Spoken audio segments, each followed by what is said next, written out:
And this is after their numb nuts, dipshit, dumbass Democrats allowed the government to shut down. I've even got one here, which I'm on the fence about on whether or not I want to show it to you. But Zoran Mamdani gaslights about how he'll raise money to pay for his communism. He says he'll raise corporate taxes and income taxes. And the mayor of New York City has no power to do either. But this is just more Democratic gaslighting at its finest, and on none other station show than ABC and The View.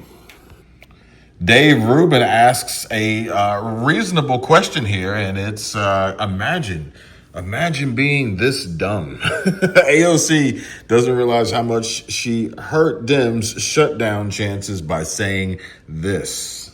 Everyone needs to know that the government is shutting down tonight because of a bartender from the Bronx. Chuck Schumer is so afraid of AOC primarying him for the U.S. Senate in New York. That's what this is all about. So he's catering to the far, far left of his party.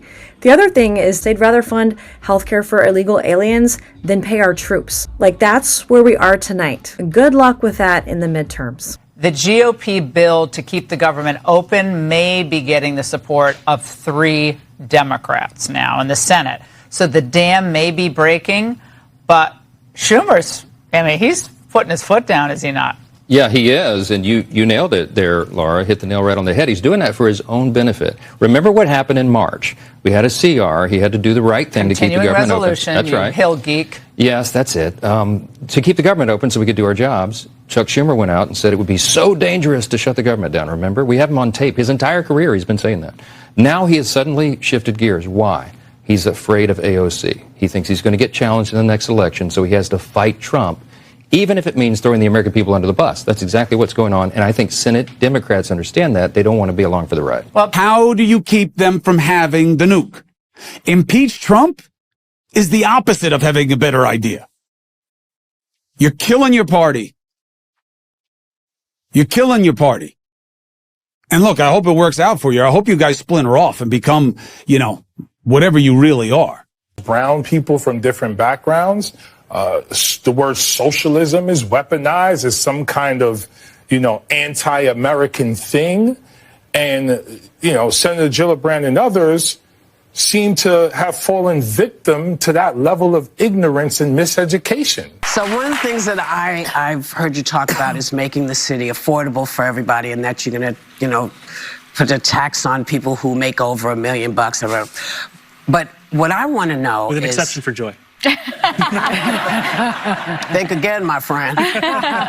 But listen, on day one, why aren't you going to big corporations like Amazon and Google and making sure that they pay what could really help the city raise up and get us where we need to do? Because I need to hear somebody say, because it's the thing nobody says. They say, oh, we're going to make people pay, but they're not clear. All right, y'all, let's hit pause for a second because this matters and it's really important. We talk a lot on this channel about taking control of your life, making smart choices, and not letting the system overwhelm you.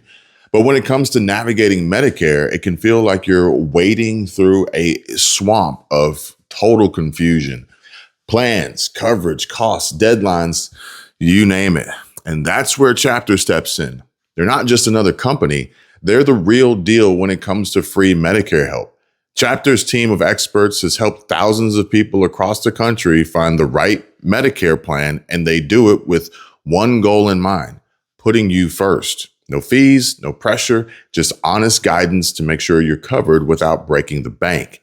Big insurance companies have their own agendas, but Chapter's got your back, fighting to get you the plan that works for you. So if you're approaching Medicare age or helping a loved one figure it out, don't go it alone. Call Chapter today at 270-467-2426 and start getting the clarity you deserve.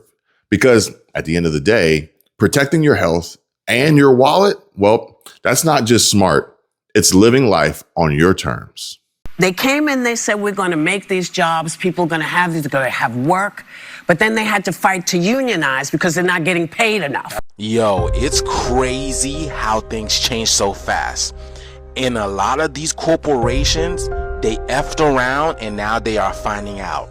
So if you guys haven't heard, hundreds of Starbucks have been closing down nationwide. Why do you ask? Well, here's where it gets confusing, because they're telling their employees, well, they're barely telling their employees. Some of these Starbucks closed down and they had no warning. The employees had no warnings whatsoever. So they're telling their employees one story and in the public another story. But here's the thing, y'all.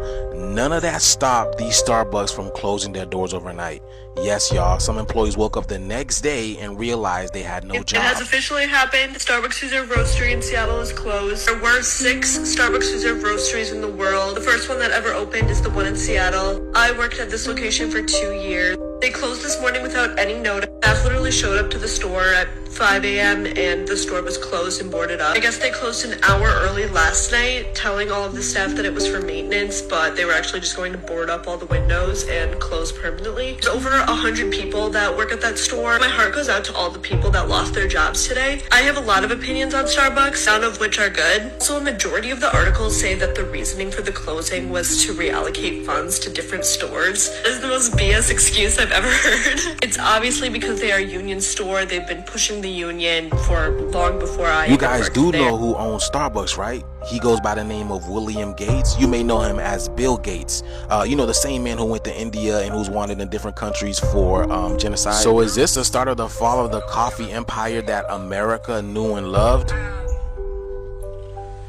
Today is maybe my last shift with the company, because yesterday we all come into work and we're told that our store is closing tomorrow. So essentially we were given 2 days notice. Sunday we find out if we're getting separated or relocated to a different location. There are multiple problems with this, and the average person can't really see the bigger picture with this because you're not a Starbucks worker and you don't really know what that means. I live in Los Angeles and I know of at least 3 or 4 locations within a 2-mile radius that are closing. So do you guys see the shift that I'm talking about? Because why are so many big corporations, especially Starbucks, closing overnight like this with a man like William Gates who has all the money in the world? The shift is here, y'all. I've been telling y'all. Let's continue to get it. Peace in.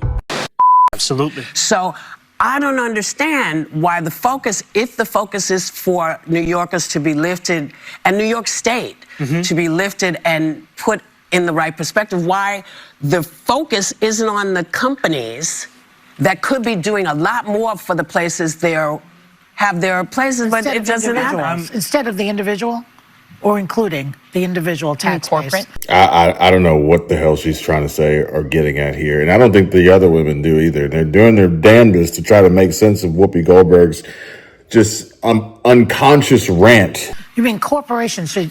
As I said, Amazon and Google, corporations who don't seem to pay the same kinds of taxes everyone else pays. Look, if you were running for mayor, I'd be voting for you. Because I think Whoopi, to your point... Holy shit, don't plant any ideas in her head. And I'm on the fence. If it was Whoopi Goldberg or Zoran, there's no way I'm voting for Whoopi, right?